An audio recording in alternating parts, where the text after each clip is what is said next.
বয়সটাকে বেশি হয়ে গেছে, তাদেরকে নাকি নিয়মিত করলে সমস্যা হবে। তাহলে সেই বয়স্ক লোকটা এখন সেই কাজই করে যাচ্ছে। তাহলে সেটা থেকে আমরা, আমি থেকে আমরা, আমি থেকে আমরা, 1 2 3 4, 1 2 3 4।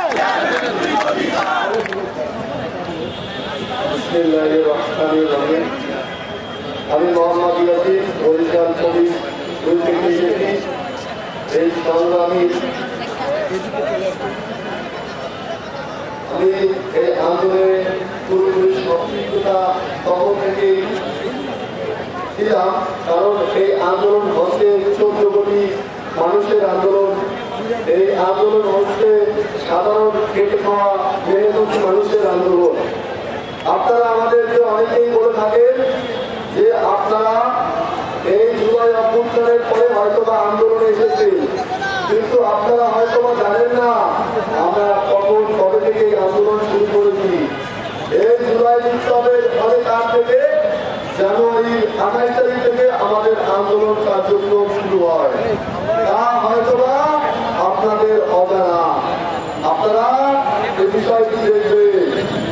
আসলে বৈষম্য নিয়ে যখন কথা আসে, এই জুলাই অভ্যুত্থানের পরে আমরা একটি স্বাধীন বৈষম্যহীন বাংলাদেশ পেয়েছিলাম, কিন্তু দেখতে পেয়েছি এখানে বৈষম্যের শেষ নেই। আসলে বৈষম্যের কথা বলতে গেলে হয়তোবা দিনের পরে রাত শেষ হয়ে যাবে, রাতের পরে দিন শেষ হয়ে যাবে, কিন্তু বৈষম্য শেষ হবে না। আপনারা জানেন পল্লী বিদ্যুতের অন্যতম মেরুদণ্ড হচ্ছে পল্লী বিদ্যুতের লাইনম্যান। কারণ আমরা প্রতিনিয়ত 14 থেকে 18 ঘন্টা ডিউটি করে থাকি, কিন্তু আমাদের শিফটিং ডিউটির কথা কাগজে কলমে থাকলেও কখনো বাস্তবায়নে নেই। আসলে এই 14 কোটি গ্রাহককে আমরা সেবা দিয়ে থাকি। আমাদের এখানে প্রচুর পরিমাণে বিদ্যুৎ কর্মীর ঘাটতি হয়েছে। এ বিষয়ে কথা বলতে গেলে আমরা বেসরকারি হয়ে যাই। আপনাদের উদ্দেশ্যে একটি কথাই বলবো, পল্লী বিদ্যুতের আন্দোলন এটা সাধারণ মেহনতি জনগণের আন্দোলন। কারণ আপনারা অনেকাংশে দেখে থাকেন সংবাদ সম্মেলনে, পেপার পত্রিকায় অনেক সময় দেখে থাকেন ভুতুরে বিল। আপনারা ধারণা করে থাকেন এই ভুতুরে বিল আসে পল্লী বিদ্যুতের মিটার থেকে। আপনাদেরকে আমি একটি কথা স্পষ্ট করতে চাই, আসলে পল্লী বিদ্যুতে একটি কলম থেকে শুরু করে, একটি বল্টিং থেকে শুরু করে, একটি ইনস্ট্রাক্টর পর্যন্ত খুলি থেকে শুরু করে আমার যে ইউনিফর্মটি আছে, এই ইউনিফর্মটিও ওই সৈন্যচারী আর্মি আমাদেরকে টেন্ডারের মাধ্যমে দিয়ে থাকে। আমরা কোন দোকান মিটার ট্রান্সফরমার পল্লী বিদ্যুতের যত মালামাল আছে মিটার থেকে শুরু করে কোন দোকান আমরা ক্রয় করে থাকি না, ক্রয় করে থাকে ওই সৈন্যচারী আর্মি। আপনাদের সাধারণ গ্রাহকদেরকে একটি মেসেজ দিতে চাই, পল্লী বিদ্যুৎ কেন মাঠে নিয়েছে আপনারা জানুন।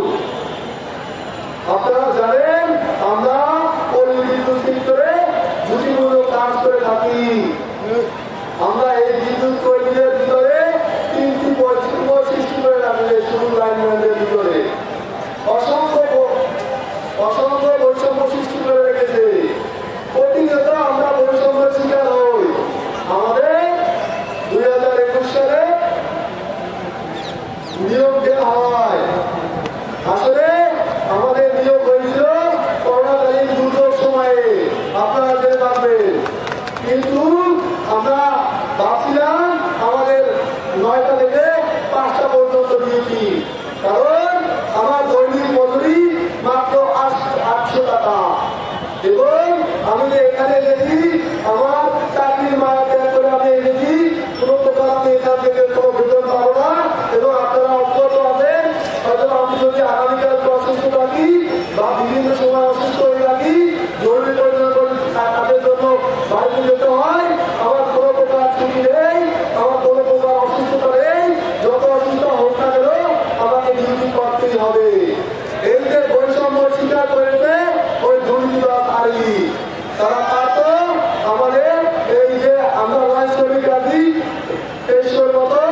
আমাদেরকে নিয়মিত করা যেত।